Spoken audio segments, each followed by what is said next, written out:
So, how will we ever get out of this labyrinth? And more importantly, did Alaska get out on purpose?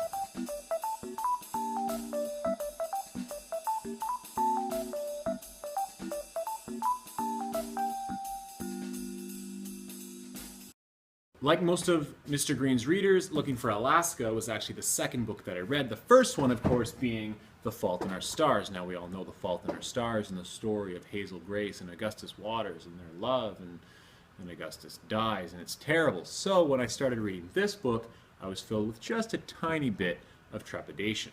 But at first, it seemed my fears were all for naught. Miles is definitely no Hazel Grace. Alaska, definitely no Augustus Waters. There's no cancer, and therefore, you would think this book's going to have a happy ending. So as Miles progresses along his journey with the whip-smart colonel by his side and the sexy yet kind of always sad Alaska, I thought maybe, just maybe, everything's going to be okay. Until after. And everything changed forever. I should have known. The countdown to an event of some sort, Alaska's ridiculous musings about death and mortality, but I wasn't clued in. It wasn't until after I finished the novel that I actually started thinking about all of the different signs that I must have missed the first time that I read it through. Signs like Alaska wondering about whether or not there was a future for her, if it was even worth imagining a future at all. So I went back and I read again those pages that were closely related to Alaska talking either about mortality, the future, or just the idea of suffering and death. The question of Alaska's state of mind on that fateful night hinges on whether she was in control and intentional interactions, or if she was merely drunkenly out of control. I think Alaska's behavior becomes quite clear after examining the first half of the novel. The first time that Miles enters Alaska's room, he's amazed by her huge collection of books. She says, "I'm going to read them all. I call it my life library." Are these words of someone who sees no future for herself? I don't think so. Sure, she's aggressively morbid sometimes.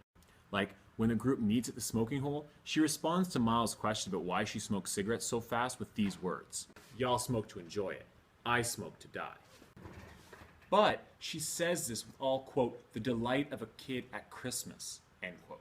She's been put on the spot, and I think she wants to be seen as shocking and edgy.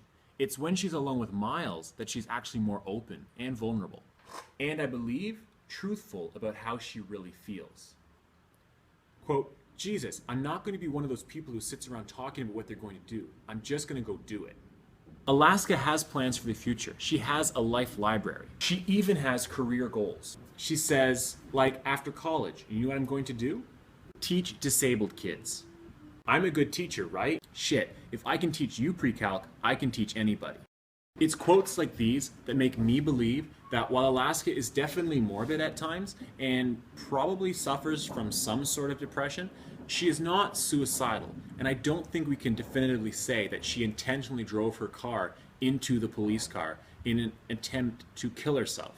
And the last thing I'd like to say that I think proves that Alaska isn't necessarily suicidal but merely reckless are the last three words she says to Miles when they are making out. She says to him, "To be continued." Now to me, it seems very strange that those three words, "to be continued," would be said by someone who was planning on not being around. That being said, I obviously don't know all there is to know about suicide and mental depression and things of that nature. However, from a literary standpoint, I would argue that John Green wrote this character of Alaska without the intent of making it look like she was actually suicidal.